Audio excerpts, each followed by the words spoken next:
Kolkata. Here I am in front of the iconic Esplanade addressing the recent issue of discontinuation of city's iconic yellow taxi. আপনি কি করেন? Cylinder taxi চালাই। আপনি কত বছর ধরে ট্যাক্সি চালাচ্ছেন? আমি এখানে ধরুন 35 বছর হয়ে গেছে।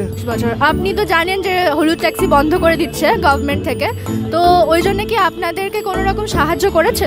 তবে দেখুন কি করবে সরকার, সাহায্য করবে কি করবে না, পুরো তুলেই দেবে ট্যাক্সি, আমরা আর কি করব? তাহলে আপনি কি ভেবেছেন যে আপনি ফিউচারে কি করবেন? কি করবো, এত উমর বয়স হয়ে গেছে, আর কি করতে পারবো? ট্যাক্সি সারাদিন জীবন তো ট্যাক্সি চালিয়েছি, আর সব এইসব গাড়ি চালানো যাবে না আমাদের থেকে ট্যাক্সি ছাড়া।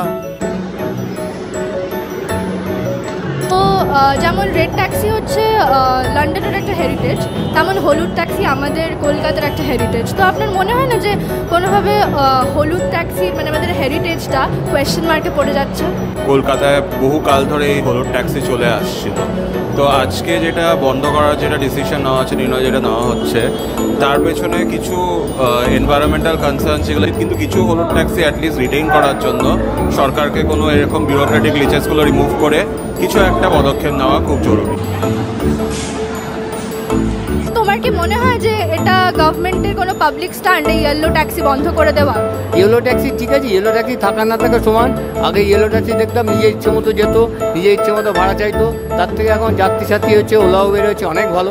আমাদের তো মনে হয় ওলা উবের বাড়ি থেকে উঠছে বাড়িতে নামাচ্ছে, কোনো প্রবলেমই নেই, ভাড়া ন্যায্য, তুমি দেখে নিতে পারছো ভাড়া কত, ওরা আগে থেকেই বলে দিচ্ছে, সেই অনুযায়ী তুই জানতে পারছো।